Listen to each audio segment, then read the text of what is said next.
entities business environment analysis. As valuation professional, there are different kinds of assets that we need to value depending on the category of the assets. The asset may be a plant and machinery, the asset may be a land and building, or the asset may be financial assets or a security. As part of this program that we have, we are more concerned with the valuation of financial assets or securities.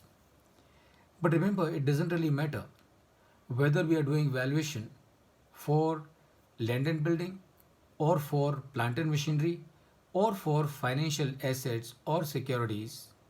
Ultimately, there are three approaches which are available to us, and those three approaches are income approach, asset approach, and the market approach. As valuation professional, what we have to understand very clearly is the fact that as valuation professional, we need to be aware of the fact that anything that will influence value of an asset, we need to be aware of that thing that will influence value of a company or of the asset that we are trying to value. Meaning what? Meaning, if I am doing valuation of companies, what will influence value of the company that I am valuing? The first factor that will influence value of the company that I am trying to value are the global factors. What is happening in the global economy? That those factors, those development will have a bearing on the price of the company that I am trying to value. Now say for example I am Asian Paints. If I am Asian Paints and if the crude prices are rising in the global market, what is going to happen? Crude is a very important raw material for me as Asian Paints. Therefore, my cost of production is going to increase. So if my cost of production is going to increase, that means my profitability is going to decrease. And if my profitability is going to decrease, it means what? It means my valuation will go down. So number one, we need to, as valuation professional, we need to be aware of the global factors. Number two, we need to be aware of something which is about the economy of the country. So ultimately, whatever happens in the economy of the country will have a bearing on the price of my company's share.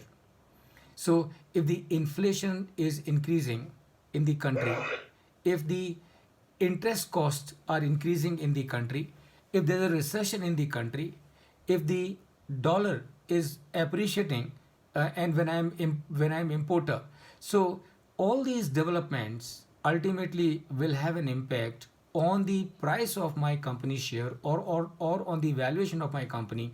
Therefore, I also need to be aware about economy of a country to be good in the valuation. Number three, I also need to be aware or I also need to understand the industry to which my company belongs, of whose valuation I am doing, and I need to understand that industry very well. And number four, what I need to be aware of for being good in doing the valuations of the company, and that is I also need to be aware of the company for which I am doing the valuations. So these are the things, four things that we need to be aware for the purpose of valuation. And this, my friends, is known as GEIC analysis. GEIC analysis. So what does it mean? It means for being good in valuation of the companies, you and I need to have good understanding of the business environment of the entity.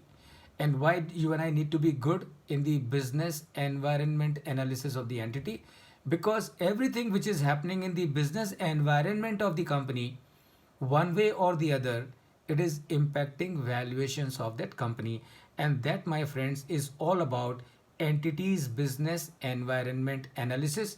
And we do this entities business environment analysis by pursuing something which is known as GEIC analysis. In GEIC analysis, G stands for global, E stands for economy, I stands for industry, and C stands for company.